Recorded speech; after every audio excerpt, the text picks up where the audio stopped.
Yes, mi amigos and mi amigas.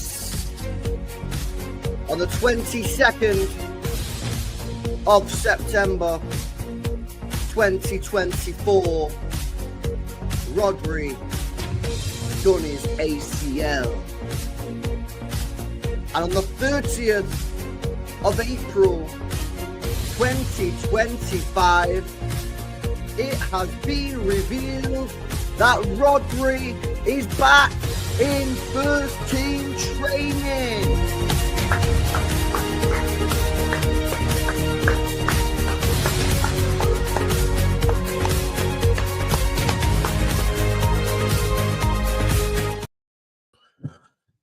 Yes. LB dropped it officially. I had to. Sorry, LB's too goated. Apologies. I keep nicking his stuff, but he's too good. He is my source now, officially. No ketchup. Which is us for news. He's my source now, bro. LB is my source for vibes and news, for news with vibes. Just when you think there's nothing to talk about. Yeah, and it is. He's back in training, proper training, not running about, not doing light training. He's back kicking a ball. Yeah, very, very, how can you say this again? Obviously very surprising, because a lot of people were telling us that when you have such an injury, you're off for a long time, isn't it? And you don't even return to training that fast. But it looks like he's right himself, saying I will return early. I hope. Obviously, there's rumors that it's not that he's just been training recently with that picture we've seen. Apparently, he's been training a lot. So I'm pretty sure deep down inside, at the back of their heads, they're trying to make him participate in the Club World Cup. Do you think that's too soon, though? Do you know what, right? So when it comes to players returning from injuries, firstly, every player is different, 100%. Different injuries, different people, different recovery, different people operating on them. So, but we can. I always when I look at things, right, I always look at the way Liverpool handled Van Dijk, right? And I remember seeing Van Dijk back in pictures training from early February, right? But they didn't use him for the rest of the season. And then from day one of the summer, he was in training. Now, the reason they did that is because they had nothing to play for. So there's no point in rushing him back. And I like that because I don't want to rush back Rodri.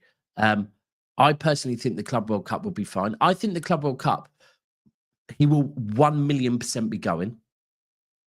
I don't expect Rodri to play too much in the Club World Cup, but I don't expect a lot of the senior players to play too much in the Club World Cup. It will be a mixture. I reckon it will be. I'm not going to say it's going to be treated like a friendly, yeah, because there is, there is a trophy which is a significant trophy up for grabs, and the money's too good, and the money's good. Agreed. So I don't think it's going to be like a friendly. But if you look at the Club World Cup, the previous Club World Cup, we did rotate players a lot in that as well. Yeah, we did. But this one, I think they've tried to make things serious. So the money is too good, and the money is too good for you to mess about. I'm pretty sure there's bonuses promised to these players. I know. I do hear you. But I don't think Rodri. Put it this way: I don't think Rodri is going to be playing 90 minutes every game. Put it that way. That's what I'm saying. Now, I'm not saying he's going to come on 15, 20 minutes, but I don't expect him to be playing every single game for me. Now, yeah, you wouldn't play him. The more important thing is there would be no real need for him to be back in training if potentially there wasn't a chance that he's going to be in a game before the Club World Cup. This is what I'm saying. And the thing is, he's kicking the ball. And the thing is, you know, like where players, when they're doing this rehab thing, 1v1, if you've seen the videos, it's just they do these 1-2s, they give you back the ball, and you try to kick the ball very lightly. He's hitting the ball like proper into the top, the top of the net. And I was like, it looks like he's been doing it for a while. Obviously, we saw him in America already doing some exercises, and he did say in America that I have started doing a bit of light running and training. So I'm pretty sure right now, by the time they're showing us the video, which a lot of people are saying, I think it's a video where you're seeing almost an end product. I'm pretty sure the videos, the other ones you're showing us in America, it was mid, but I'm pretty sure that's what they're showing.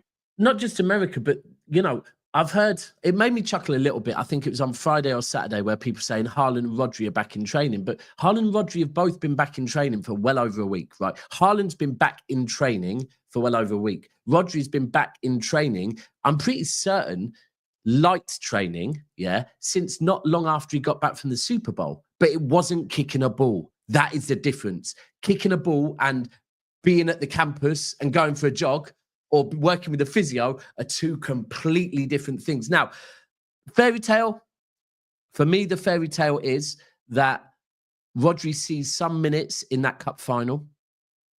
Right, I'm not going to say Rodri. The fairy tale is that FA Cup final, Kevin De Bruyne is captain, right? That he lifts the trophy with either Ruben Diaz or Rodri and hands over the captaincy, right? That's my fairy tale. Now, is it Rodri? Is it Ruben Diaz? We don't know, but it's one of those two. For me, you say that's your fairy tale for the FA Cup final. But for me, though, the FA Cup final is in 2 weeks' time on Saturday, Rodri's first day back in training today, after a significant amount of time out, I don't know if he can't start the FA Cup final for me. 2 weeks, If you remove the fact this is Rodri and how much we love Rodri, and you put any other player in there that's coming back for a long-term injury, right?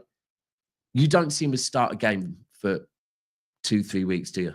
You don't see him start. You don't see him start a game too next year. But the thing is, I don't know. It's that Pep. You know, also Pep is obsessed with Rodri. We've seen Rodri get injured before. Hold on, bro. I like that you're now calling him Pep and not calling him this guy. Okay, this guy. But let's be fair to Pep on this one, bro. I think every single one of us is obsessed with Rodri at this point.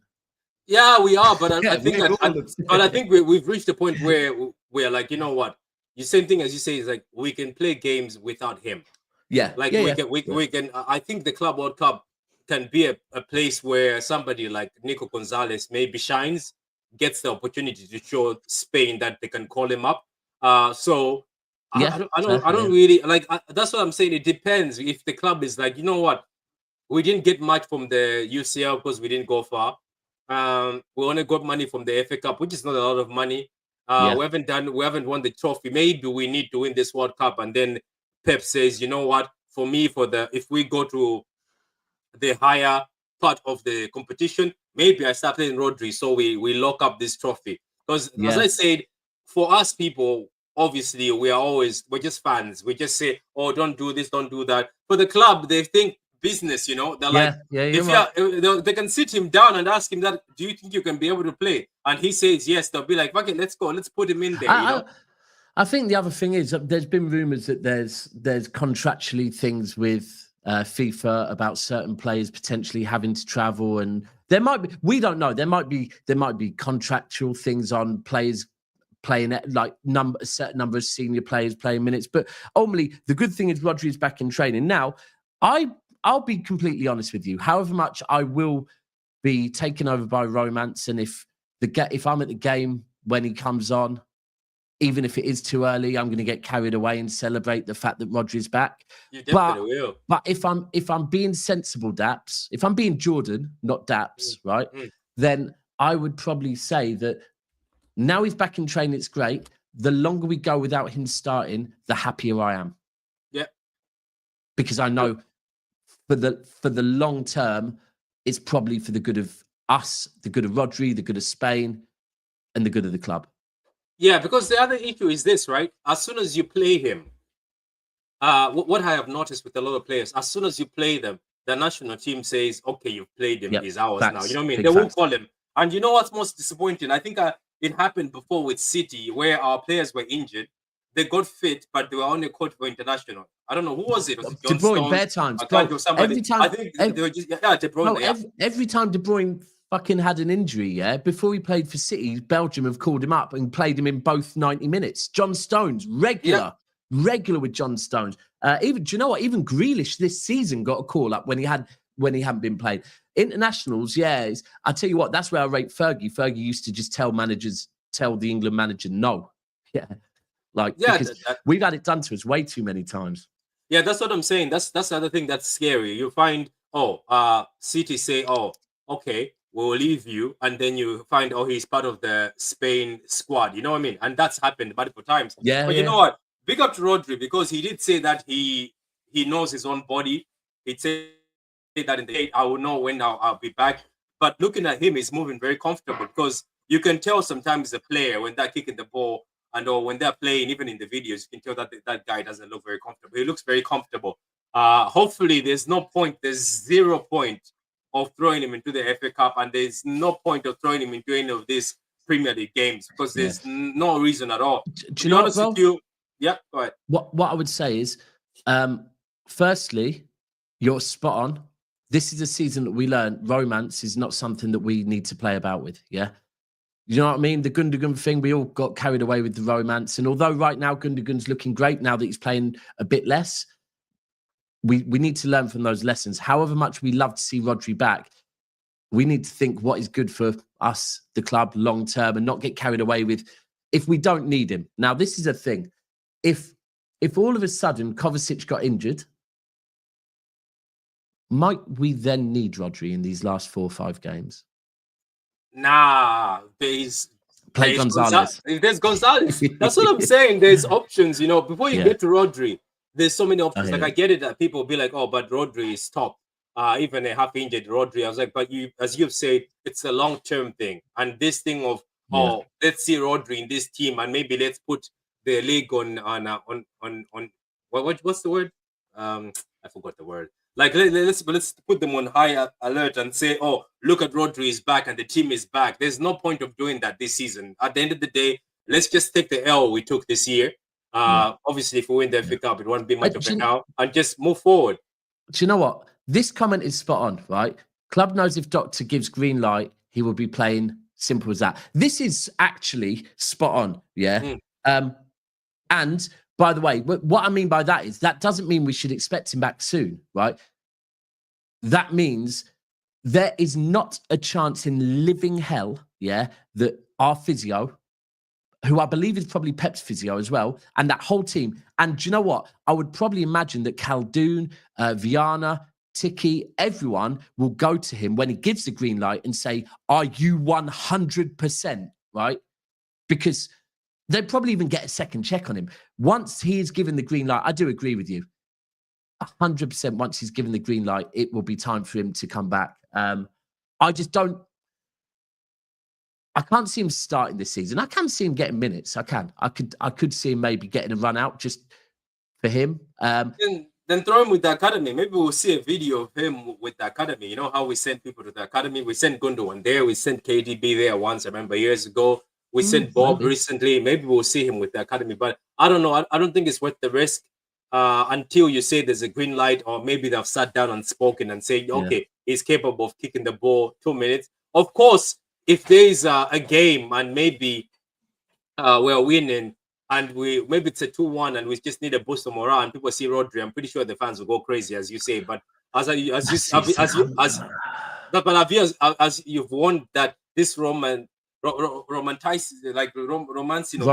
Has actually put us in trouble. Like, look at Gundogan. I can't lie. I was one of them saying, bring Gundogan back. Well, one of the things that I was saying to Arsenal with Saka, right, is, and actually, Saka, to be fair to him, he actually came in as soon as they got the green light and he put in a good performance. But there is one thing I would say, right?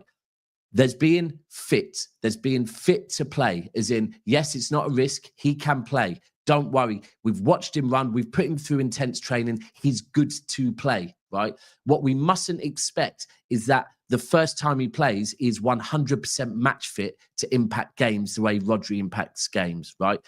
We know that, like, you know what? Of all players, maybe Rodri instantly can come and instantly straight away be match fit. Maybe, yeah. You never know. You never know. You do never know. Yeah, but we can't worry that maybe, you know, a few of his passes at first, because he has to find his range again. Yeah, all of this. Like, bro, if I go away for a week, when I get back and drive my car, the pedal feels lighter, right? Yeah.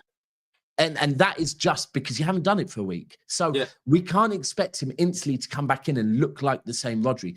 He is going to take some time to get that match fitness. But match fitness and being physically fit to start are two different things as well. But ultimately, it's good news. It's light at the end of the tunnel. And we might not be at the end of the tunnel yet, but we can see the light. So I'm here for it. Listen, people, 121 of you in here. There is 67 likes, not bad. 50-50 ratio, can get it up higher. Let's try and get it over 100 as quickly as possible.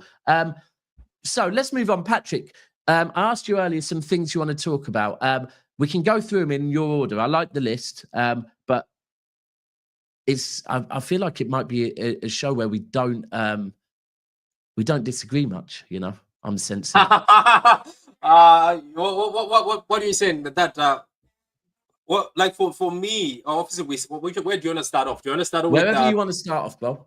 The one you put in the title that Pep needs credit. But you said that. Huh? You said that. I know. I'm saying where you put in the title. I said. Yeah. Shall we do that one? Let's do that one. Yeah. That was my question, though. But I am on 50-50 because first of all, okay. I was like,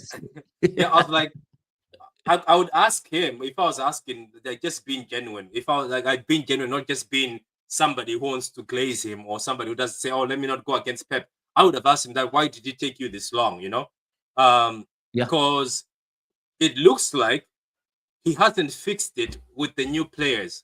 Does that make sense? It makes perfect sense. Because if you look at the team per se, like Gonzalez is always on the bench, right? Kusanov, yes, helped us a bit, but we were still not perfect. Kusanov is on the bench. Victor's on the bench. Obviously, Mamouche, let's say I can give him Mamouche, but Mamouche is the one that if we hadn't bought him, we would have potentially been stuffed. But yeah. But I'm just saying some of the stability he's brought. Why did it take him this long to say, you know what? F it. This is not working. Such and such is not working. It's a good point. I'm gonna put so and so here and here. This is how I'm going to play. Because for the past few months, he was just putting out the lineup that was playing. So now he's playing a box. I've noticed it's like a box of midfield. It looks like box, he's gone back to the box he used to like. But the other one, he was flat. He was playing flat, and he was trying to make us flat. I don't know if he was trying to make us hard to beat or something. But I'm just saying, yes, if this is a solution, maybe are we not smart enough that he was trying out this to get to here? But no, but I was seeing the same thing being done. He was failing at the same thing. So now, if he's found a solution, do we say, is this a bit too late for you to start finding a solution? Do we say maybe January or December? By any time you should have changed your system? I hear it. It's a really good point. I mean, there's some things, and I'm going to play devil's advocate here because I don't know the answer, but maybe Kusanov I think Kusanov coming in, and remember when Kusanov first came in, he did play, right? He did play a few games. Gonzalez has played a few games. And could it be that took some pressure off of some of the players? And even if it's just for a handful of games, that for that handful of games, players have got a bit of a rest. They've impacted games. They've made us a bit more solid. And it's allowed us to start building confidence a bit more, right? But it's a really fucking good point. I can't lie to you. And if we're being honest, right, what are the changes we've made? Basically, the predominant ones that Nico on the left and Haaland not playing and Marmouche playing? Yeah, basically, I think we've recently just put two younger very physical and maybe fast players in the wings. Yeah. Nico is very physical and fast, and then we put then him and Nunes. Maybe by doing that, we've also unlocked another way to attack. For the fact that maybe most of the City fans were saying maybe we need attacking fullbacks. Obviously, Nunes wasn't looking great at first, but now even though sometimes he falls or makes one mistake, he looks like he's more solid. But I'm saying that all this was there, but he was sticking to the more centre backs at the back, more centre backs at the back. So basically, he was going for the more solid thing with the centre backs. But the thing is, it was making us down in attack. Because somebody told me, it's like, Patrick, why is your manager still trying to do the treble thing where he's got centre backs in the back? Because right now, the way your team is with the midfield, it's not the same anymore. They're not being very creative. Your wingers are not being creative, and nobody's creating. So why the point is he having to have a stable back line where it just sits there? Because it's like sometimes some teams are just sitting back and watching you, and this back four doesn't do anything at all. It doesn't create for you. So then it's like, why don't you get creativity in there? And then when he texts me the other day, it's like, remember when I told you that get a bit of creativity from the back, that when people pack the bus and sit, at least these fullbacks can pin back somebody. Because teams were pinning us back instead. So there's just a lot. And the thing is, it's very difficult because you're saying there's a lot of answers. Because let's not forget, Kovacic started very well at the beginning of the season. Remember? We were like, we don't need Rodri anymore. So, and boom, he changed the system. I don't know what he did. Well, Bo. This is the thing. I do think, and I'm not downplaying what you're saying, right? Because I do hear it. I think, do you know what? And I said this when we started performing really badly. I said, look, we can't put our finger on any one thing, right? Sometimes there's a perfect storm, and this is just a perfect storm. Kovacic got injured. After Rodri got injured, we carried on winning, right? After Rodri got injured, I believe we went 7 games unbeaten. 6 of them we won, 1 we drew. Oh, he went to Croatia. Croatia, isn't he? Yeah, Croatia. He got injured, right? Yeah. Kovacic got injured round about the same time that I think several of our centre-backs got injured. And it was just the perfect storm, and it knocked our confidence, right? Now, I'm not saying Kovacic came back into the team and we were flying again, right? And Kovacic and Diaz got injured, right? Now, but when they came back, we were a bit better. Like, if you go and look at our worst performances, I'm pretty certain it wasn't when Kovacic and Diaz were there, right? But by the time Kovacic and Diaz had got back to fitness, our confidence as a whole team was blown, right? Yeah. And then your confidence is blown. Now, I do agree with you. I'll say it for the longest, however great Vardy's been on the left, we've all been screaming, Pep, please play Vardy and Diaz as a partnership, right? Yeah. So that is, why is it taking this long, Pep, right? And there has been a lot of things. It is very valid to say it's taken him a while. Now, that's probably, he's had other things going on in his head as well. But do you know what? I think it's a good point. Do you know what? Pep, it's taken you too long. However, it hasn't taken you as long as it would take a lot of managers. Yeah, to be honest with you, that's what I'm saying. It's just questions I would ask. Because at the end of the day, the season did go bad. And right now, regardless the fact that, regardless the fact that we were told that we were not going to make top 4, we seem to be very solid. Yes, in some games, things have looked a bit iffy, but it looks like we are more determined now, because in the other games months ago, when it reached the 80th minute, these players look like they're done. They look like they had no ideas, and then the other team would come back. But recently, it looks like there's a bit of belief in the team. So maybe that is it. Because let's not forget, football is a confidence game. 100%. But it's just this season, bro. Yeah, but I'm just surprised though, because I was like, I'm still asking him a lot of things. Because I'm also like saying, Pep, okay, you've found the solution. The solution is not perfect, by the way. If you analyze the solution, it's all still tiki-taka. It's all just drain the other team. Don't give them the ball. Make sure you keep the ball recycled. But I'm asking, I was like, okay, Pep, I get what you're doing. And obviously, you're trusting these odd fellas. They're not odd. They're just the odd guard. You're trusting the other players because they would never go outside your tactics. They will stick to the tactic regardless. Right, hold on. So let me. And by the way, I think you're also spot on with what you said, that the creativity, and this is the key. Someone was talking about, I think it might have been Steve, was saying about if De Bruyne goes to Newcastle, we're going to have to watch him for another season. Or if De Bruyne goes here or goes there, and, imagine De Bruyne feeding Isaac. And I said, but let's remove romance from this for a second, right?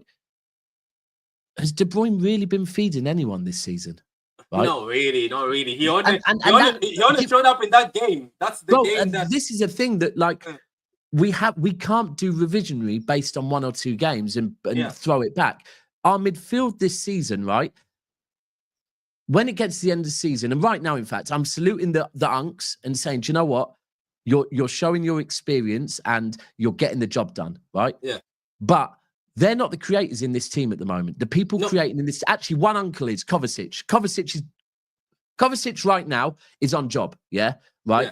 But our creators in this team are Nunes and Nico O'Reilly. Yeah, and maybe when Doku comes in, he causes trouble. And Doku, they are. Do you know what we've turned to?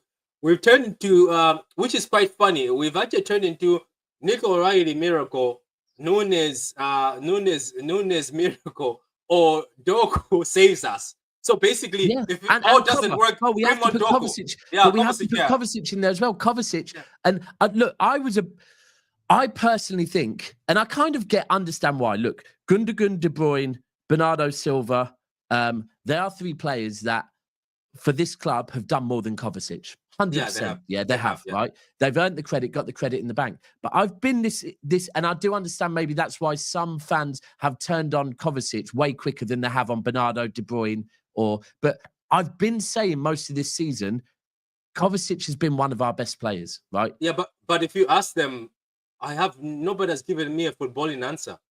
Nobody has. Kovacic, nobody has. Every time I ask people when they're making a list, isn't it? They're like, Kovacic, this. Do you know what they say? Oh, they're not smart enough. That's all they say about Nunes and Kovacic. Or they're not intelligent enough to play in this team. You're like, where does... do you know what? Kovacic is at 8 playing in a 6. There's your answer, right? Yeah. They're literally, if you want a question, right, we might have kind of built it. And I did, by the way. I remember being outside the Emirates outside the Etihad last season when Rodri got sent off against Forest. Was it Forest?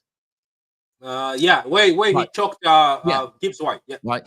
And I got interviewed by City Extra and they said, elephant in the room, we're going to have to go to the Emirates without Rodri. I said, we'll go to the Emirates with Kovacic in the 6 and we'll get the job done, right? So I'm one of us, right? We all put this, it's fine if Rodri gets injured. We'll play Kovacic in the 6. He's not a 6. Never has been a 6. He's an 8, yeah? So we're asking him to do a job that he doesn't do and then criticising him for not doing it. But when we see him playing the 8 role, mint, driving with the ball all season. Like wasn't he was probably the best midfielder against Forest. And I think against Forest, that must be his best game as an 8. But I think it's also because of Bernardo Silva. I think people in that game should understand what Bernardo Silva was doing. Last couple of games, Paul. Yeah, because Bernardo Silva was going deep to carry the ball, and that's when he's actually more dangerous in a Pep team. Yep. When he's actually dropping with the defenders, carry the ball, then tries to get the ball everywhere. But Kovacic was very, very focused, especially in this Forest game. But that's the thing. Let's talk about that's what I'm saying. It brings back to the Guardiola thing where I'm like, it brings back, it ties together with the outsiders. Remember, I told you the outcasts. Basically, this season, right, tied with what Pep Guardiola has been done is we've been asking Pep, it's like, try other people. Remember, that's what we're saying. Jacob Wright, try somebody else. We just want to see the other people given a chance.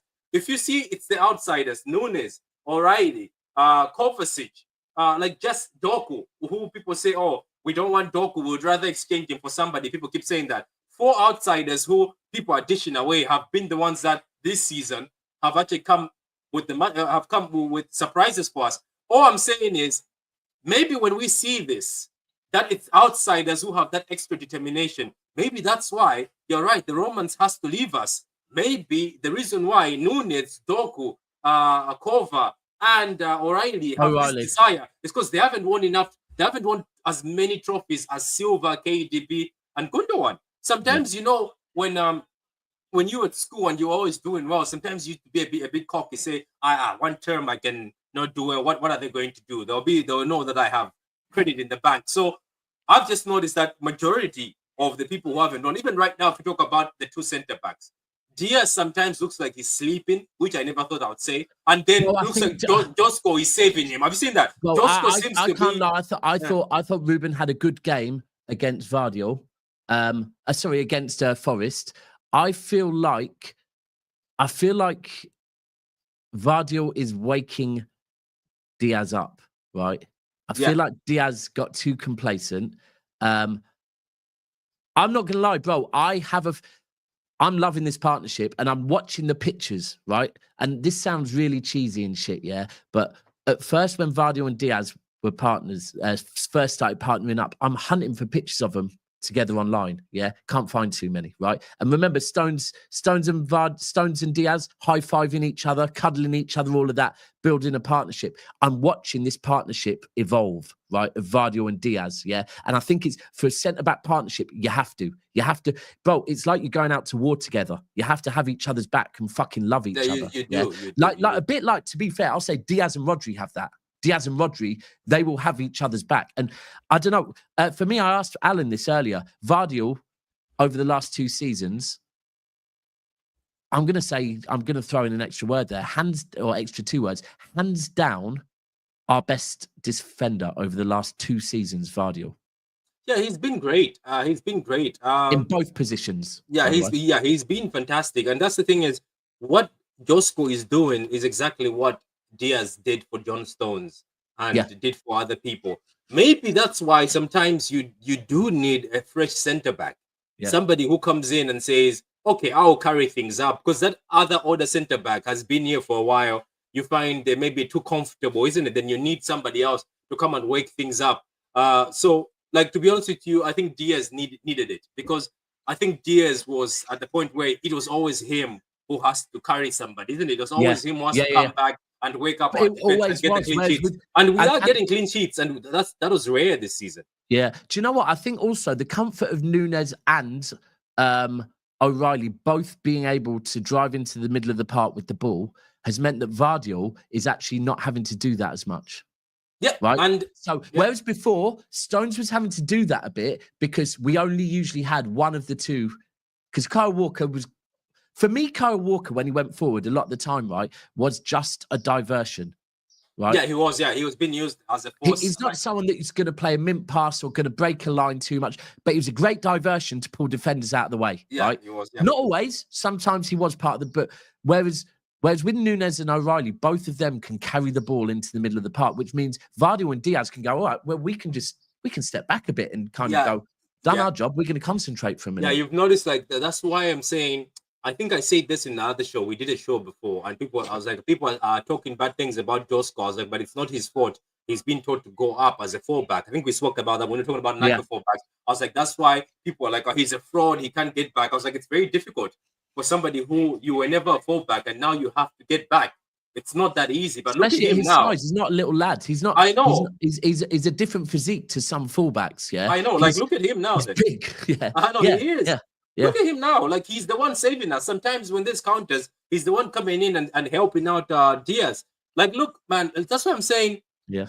It's very difficult, even though I have all those questions towards Pep, it's very difficult to even throw a bit of criticism. But my own criticism is like, why did it take you this long for a top manager? But the thing is, maybe sometimes all these things have to fall into place, because he said himself that if I told you at the beginning of the season that we are going to be playing as O'Reilly and Nunes as our fullbacks, and we're going to be stable, getting clean sheets, I think most of you would be laughing. So look at it. It's now solid. And let's not forget that we wanted Nico O'Reilly.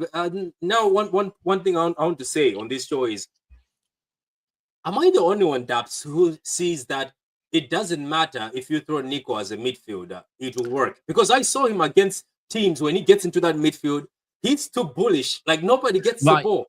Yeah. So we had this conversation a bit this morning, right? Now, where I am right now with Nico O'Reilly, and firstly, Match of the Day said this on their highlights of the FA Cup, that Nico O'Reilly has made himself almost undroppable at this point, left back, yeah? He's not only how well he's performing all over the park, because defensively, I haven't really got too many qualms with him either, right?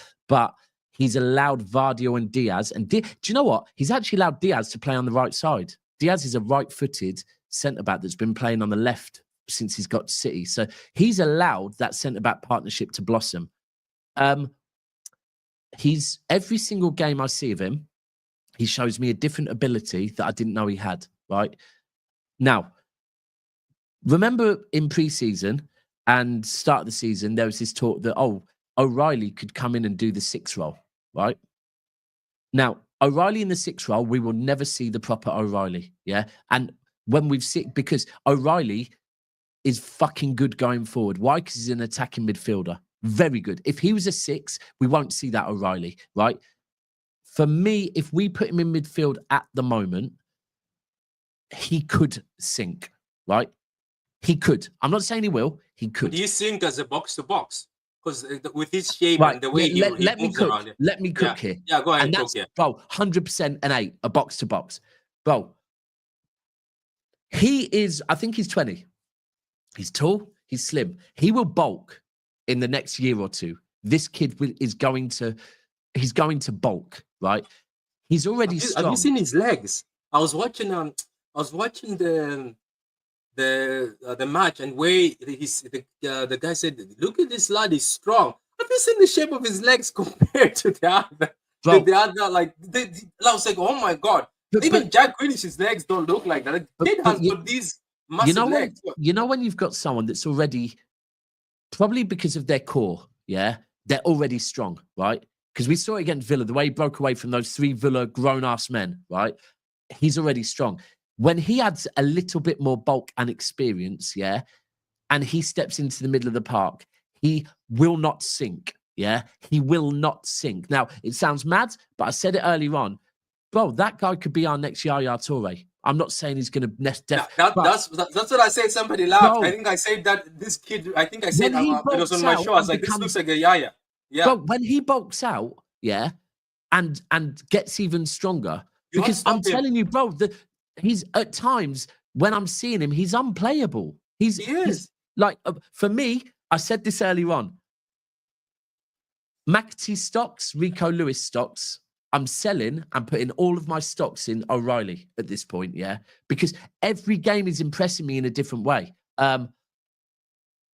Yeah, I can't say enough about the kid. I just and the thing about him is, even I know his defending is okay, but it's also pure muscle. Like, it's just skill and pure muscle. Like, at the end of the day, you can't do anything. Like, I've seen people try to body check him. It's not working. He's just standing there in front of you, and that's it. That's his core. That's because he's slim. He's slim as hell. He's skinny. Yeah. His core is already strong. He puts a bit more weight on that, which naturally comes, yeah. Bro, he's going to be like a machine when he runs forward with the ball. I honestly think him in the 8, if I'm Pep, I'm looking at him going, you know what? We've got to give this kid a new contract, and we have to manage him. Steve chats to him, said he's humble as hell. He's a City fan, but I'm fully invested on him. It's interesting to see what will happen next season, because the rumours are, from what I'm hearing, that Cambiasso is coming. So what does that mean for O'Reilly? Yeah, maybe it means he goes into midfield. Shit. Do you know what? Yeah. I've just deeped it. England. Do you know what England missed so badly? Yeah.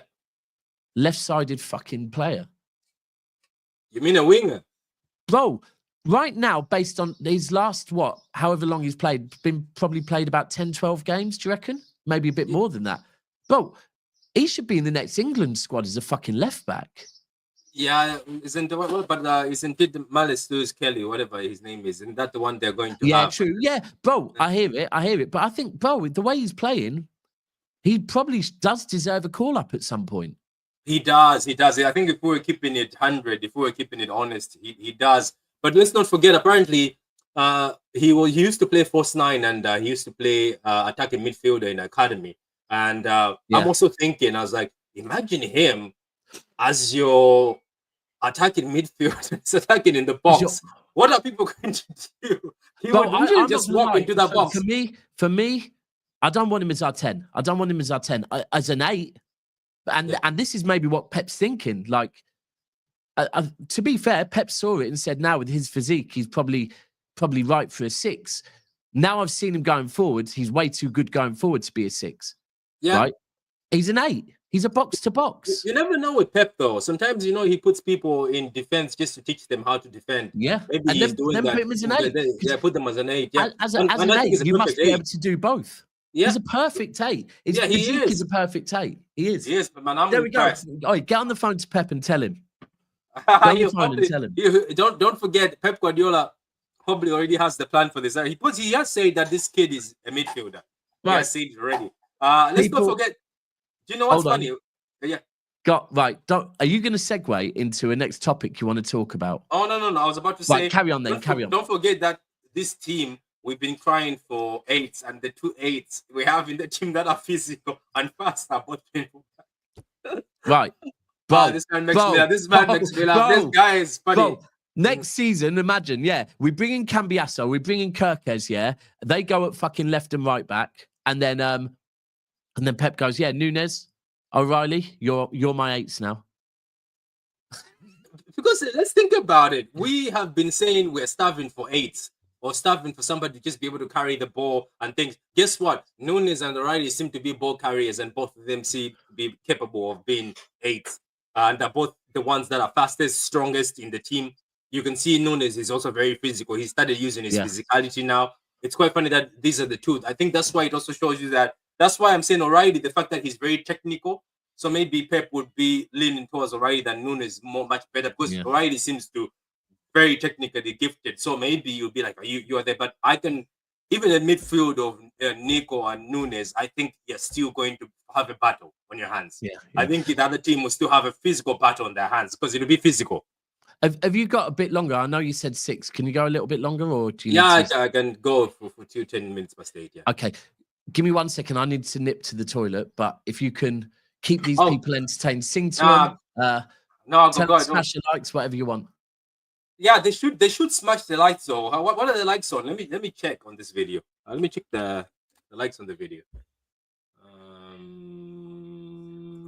There's 141 of you, and the likes are 114. Come on, guys. One of you can make it 115, which would be very funny. So there's 116 now. Okay, grand. Put the likes up, guys. Put the likes up.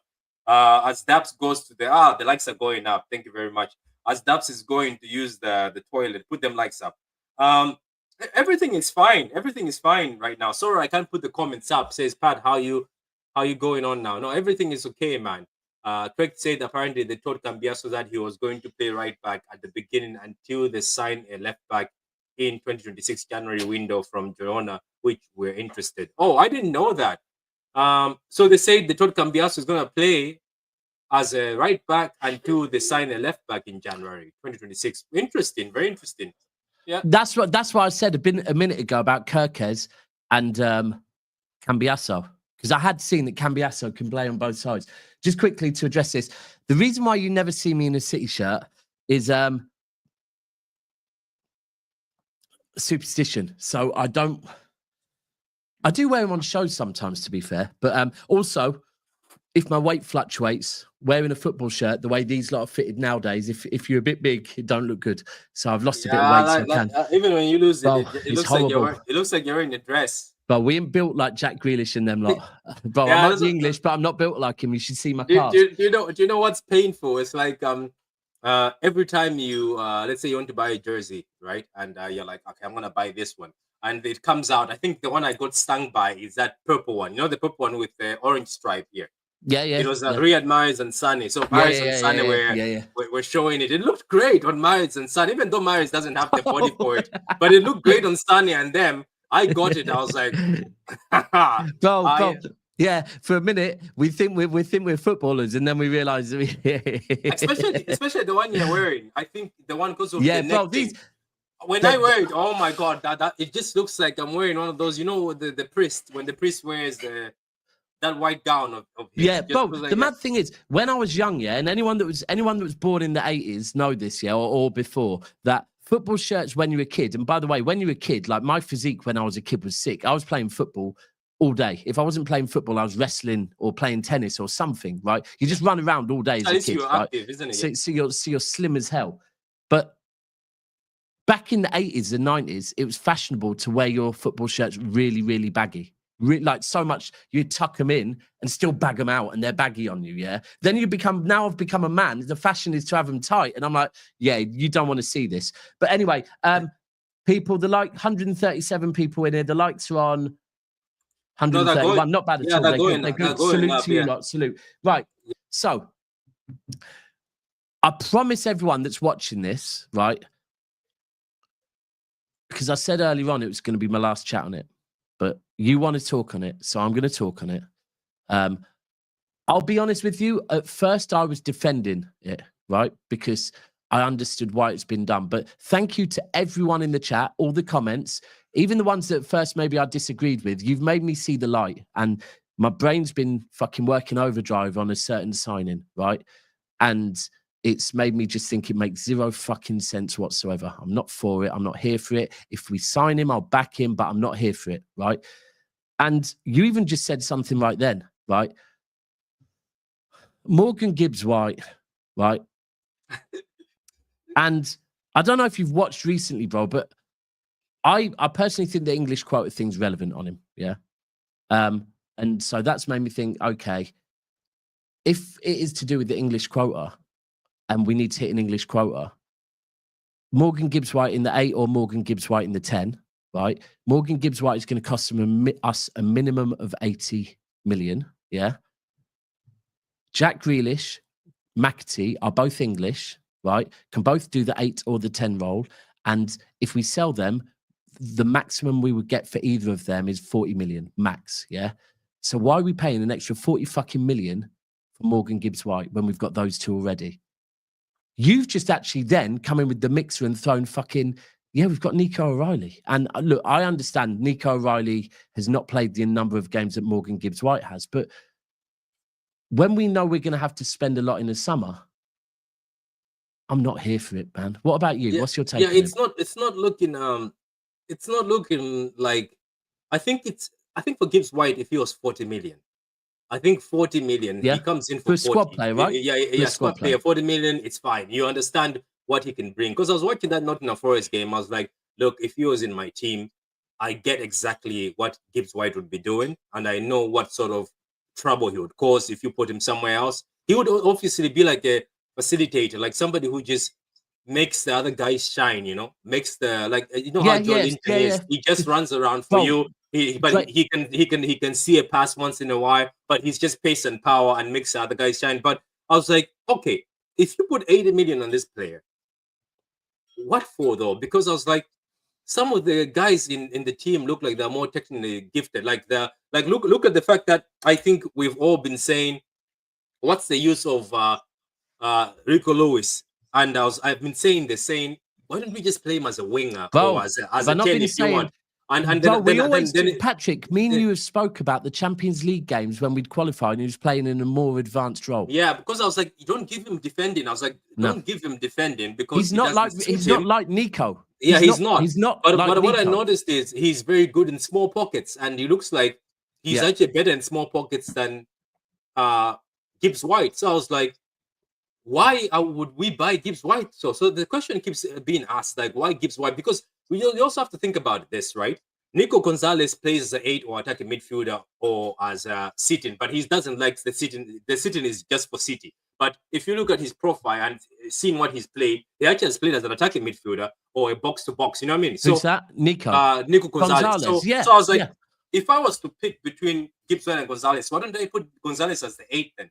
There's my solution. Right, and then when we really start going through players, right, it then makes you start wondering, fuck me, was Ornstein right? And actually, if we don't get Wirtz, is fucking Morgan Gibbs-White actually a De Bruyne replacement, right? Do you remember when I said what's going to happen? Because you think, bro, right, Kovacic will not be going anywhere. After the season Kovacic has had, after the age, he's not one of the older unks. Kovacic ain't going nowhere, right? We've got Nico Gonzalez. We've got Rodri coming back, yeah? You then start thinking, oh, fucking hell, could him in the... And then I'll be very, like, the 8, I'll hear an argument that maybe Morgan Gibbs-White over Grealish, maybe over... I'll hear the argument. I'd still personally say, me in my opinion, right? I would rather X, Y, or Z. But In the 10, nah. And bro, I was just thinking, great movement though, but finishing is poor. He's got Finishing great is movement. really bad. He knows Finishing where really to bad. put himself, but finishing is poor. I don't know. It's just, and he's got a great pass in him. So what I'm thinking is, has Pep seen something that we haven't? Maybe that he knows he can unlock. That maybe I know I can unlock the foundations are there. Is that what maybe Pep has seen? Maybe that's what we're missing. That's just out of interest. Because the other thing I'd say is, even with him coming in as a rotational player, right? My worry there would be, I am checking Fabrizio as we speak. My worry, I have seen what it is. It's not. It's an 18-year-old. Oh, no. Yeah. My worry with him coming in as not a guaranteed starter, as a squad player, is that when you look at squad players, my frustration with squad players is players that take a minute or two to take a few games to get up to speed, right? Now, again, I'm going to keep using Jack Grealish as an example, right? Because I think it's a perfect example, whether you're English or whether you're a global fan, right? Jack Grealish and Morgan Gibbs-White are both English players, right? They can both do the 10 role, both do the 8 role, right? We've seen Jack Grealish do that this season, yeah? We've actually potentially seen Jack Grealish do it more than Morgan Gibbs-White, because Morgan Gibbs-White is pretty much always a 10 for Forest. So if we're looking at output, well, Morgan Gibbs-White, goal-wise, he's considering the number of games he's played, his output's not that much more than Jack Grealish. The one thing I will say we have in Jack Grealish's favour, right, is when Jack Grealish gets called on, even though he might not have played for 5-10 games, he still comes in and puts a shift in, right? Will Morgan Gibbs-White do that, or does he have to play every single game? I think he would. I think, like, look, the Gibbs-White thing, I think, is somebody who's naturally a hard worker. What I've noticed about him is he will just run for days. So is that what Pep is looking for? Oh, okay, if my runner in Bernardo Silva leaves, this guy can be the guy running around for me. But I don't know. It's just that, first of all, there was a time where I think if I say, oh, Gibbs-White or Nunes, people would say Nunes. Am I lying? There was a point in time where you'd say Nunes.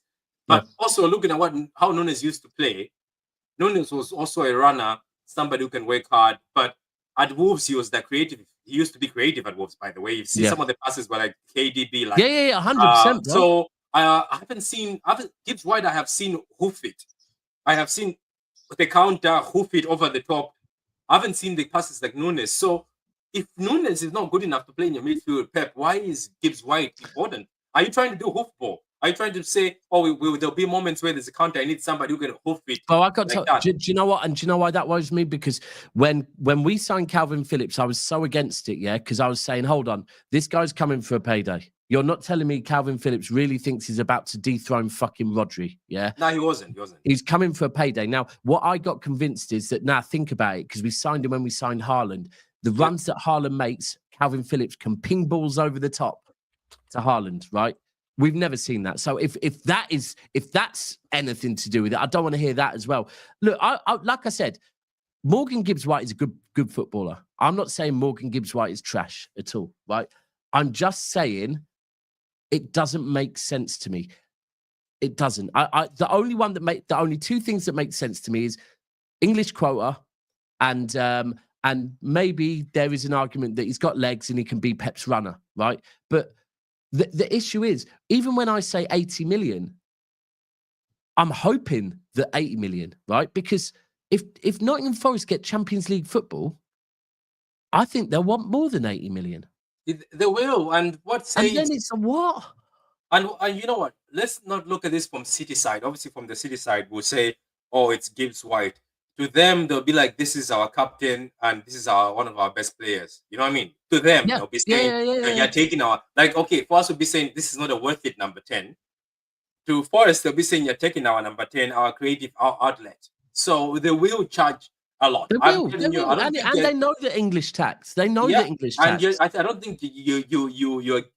this is what I was worried. I was like, this is one of those signings that they will only negotiate you 90. This is one of those signings that will start at 100 and then drop you with a 90. Yeah. But I'm saying, I hope this is not the guy who Pep has sat down and said, okay, if Wirtz doesn't come to us, this is the guy. Because I was like, if that's the case, then we have to start playing football a different way. But if that's the case, then why don't you just nurture Echeverri and tell Foden and Echeverri, the two going forward, the two number 10s? Because I'd rather have Echeverri, Foden, and Jack Grealish as my number 10s. Well, this is my thing, right? This is my exact thing right now is, and again, 40 million, I wouldn't be here even talking about it, right? And by the way, someone just said, I wonder what his wages is. I agree. Again, of course, he's not going to be on Jack Grealish wages. He's not going to be on 300 grand a week. But he's not going to be on peanuts, right? He also knows about English tax, yeah? He will not be on peanuts. He'll be on at least, I reckon, if he comes to City, and you got to remember, right? If you're coming for 90 million, he gets 80k per week. Him and Hudson-Odoi and Chris Wood are the highest paid at the club. If he comes to City, knowing that his absolute minimum, City are going to be paying 80 million, which instantly the value you go for increases your worth, right? Because the media is saying, Morgan Gibbs-White, Manchester City, 100 million player or whatever crap they do, right? He is going to be on at very least 160, at very least, I reckon, yeah? That's not peanuts neither. So I understand the Jack Grealish thing, but I will tell you now, Jack Grealish commercially will bring in more than Morgan Gibbs-White. Yeah, he will. And that's what I'm saying. I know that he's on 80. Maybe that's the reason why he'd also believe in saying he's going to be pushing it. But I'm pretty sure if the Forest go to the Champions League, don't forget that they also offer these players more money to stay. So they'll pay more money. They'll be like, oh, Gibbs-White, we can go to this. It's up to him to push it. Unfortunately, I have to leave you, Dabs, now. I have to beat the traffic. No, that's fine. That's fine. Appreciate you coming. Hope you get there on time. Thank you for coming. And I'm going to stay on for 5 minutes. But people, go and follow True City. He is his YouTube channel is in the title. So make sure you click on it, give it a subscribe, and also some W's in the chat for him. Nah, big up to the guys. We asked them to put when you went to the toilet, I asked them to put the likes up. Looks like the likes are up. The likes are actually higher than the views. Big up to you guys, man. Anyway, we'll see you, man. Thank you for having me, Dabs. See you later, man. Catch up with you soon. Yeah. Let me just alter this screen, people. Bear with me. There he's gone. Now you get to see completely my ugly mush. Ooh, that'll do. There we go. Right then. Patrick has gone. Now, is there anything else before we wrap up? Because I'm ready to wrap up and go and chill out. The weather's nice. You lot should get out. Anything you lot want to chat on before I make like McCain and Chip? Because I'm kind of rushing and I must go. Anything? Yeah, younger. Do you know what? I'll do some research. It would be a mad conversation about him if I was to speak on him now, Everything Sports, because I have no idea who he is. Hey, Daps, side point. My kid loves Galatasaray and he loves the midfielder we are linked to. Really?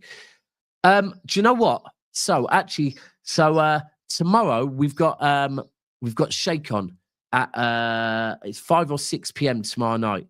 Now, I saw Sheikh on Twitter had said that a few years ago, he actually did some research on this player. As I think he did a piece where he was talking about, are there any championship players that are worth looking at? And this is when the guy was at Norwich, played about 98 games for Norwich. So Sheikh will be able to speak on him a lot better than I can tomorrow. So we will cover that tomorrow because it's worth covering ultimately. I don't know if there's any legs to it or not. I feel it's a little bit fishy that the same person that linked Wirtz to Bayern is also talking about City being linked to a midfielder at Galatasaray.